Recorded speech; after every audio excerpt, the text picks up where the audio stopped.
Good evening. My name is Robert J Carroll. I am the acting prosecutor of the Morris County Prosecutor's Office. I welcome our federal, state, and local elected officials, members of the Morris County NAACP, our community leaders, and our Morris County neighbors. For those who don't know me, I've been appointed the Morris County Prosecutor in October of 2020. Prior to that, I spent decades in the criminal justice system. I worked in prosecutors' offices, and I worked in the New Jersey Attorney General's office in the Division of Criminal Justice. During those experiences, I supervised very sensitive units, including those investigating corruption, public corruption, civil rights, narcotics, organized crime, and special prosecutions of all types. Ultimately, I was selected to serve as the first chief of the New Jersey Organized Crime and Racketeering Task Force, and myself with a team of state troopers, state investigators, and attorneys racked up an unprecedented number of convictions of major criminal predators against our citizens and our communities. Prior to that career, I also was an athlete. I played football at Wake Forest University, and from that experience I learned a different skill set. I learned the importance of teamwork, of team members, and hard work.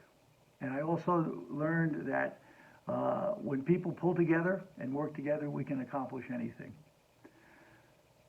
After I had left my criminal justice career and being armed with the skill set of hard work, as I've indicated, I also decided to do a couple of decades in private practice, where I specialized in helping particularly Native American tribes essentially establish their governments and their infrastructure so that they could compete in a modern business world. We created commercial operations for them, we created governmental entities, and essentially allowed their communities to finally prosper after years and years of poverty. I was very proud of that experience. Since I was appointed acting prosecutor in October, I've had the privilege of meeting with several local community leaders, including executive members of the Morris County NAACP. It is my agency's desire and my personal commitment to you all to foster working and meaningful relationships with our community partners, an exchange that will enable law enforcement and the Morris County residents and community members to better understand each other. In particular, my office strives to improve transparency, share mutual advancement opportunities, and give and get meaningful community input on the exciting new initiatives coming particularly from the New Jersey Attorney General's office. For example, under Attorney General Graywall, big changes have just been launched to major portions of the criminal justice system.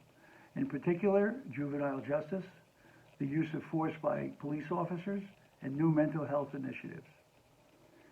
First, in regard to juvenile justice, changes such as whenever safe and appropriate, low-level juvenile offenders will be diverted away from the criminal justice and court system and instead redirected towards social, familial, community, and school support.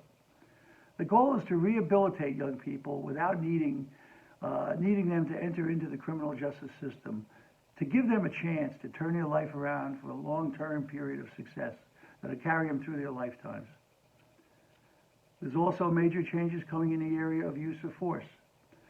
As we know, this is a major topic in the entire country, and the Attorney General's office for the last couple of years has been conducting a nationwide examination of best practices, what works in other states and other communities, and pulling them all together, pulling the best from the best, put together a comprehensive policy with the input of law enforcement professionals, academics, community representatives, and obviously law enforcement entities.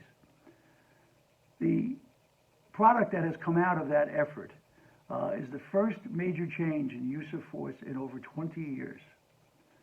In it, officers are granted necessary authority to use force to accomplish lawful objectives, but only as a last resort, and weighed against a set of standards, new standards, designed to ensure that officers preserve the sanctity of life, as well as the dignity, rights, and liberties of the public. A balancing has been struck. My office has also been asked to join a statewide initiative examining law enforcement response to individuals experience a mental health crisis, and to convene a county working group of interested agencies to ensure that adequate protocols, programs, and resources are available. We look forward to working with other stakeholders to improve how police officers interact with special needs populations and those living with mental or behavioral health issues. In short, these, in many cases, will not be treated as criminal justice matters, but as mental health matters. In closing, I thank you for your time and allowing me the opportunity to introduce myself to the membership community here. I hope to meet everyone in person in the coming months.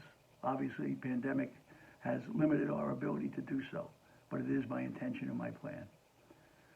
I just want everyone here to know tonight that I reach out a friendly and welcoming hand to all of you and let you know that we are here. My office is here, my staff is here to work with you to develop the best possible communities we can.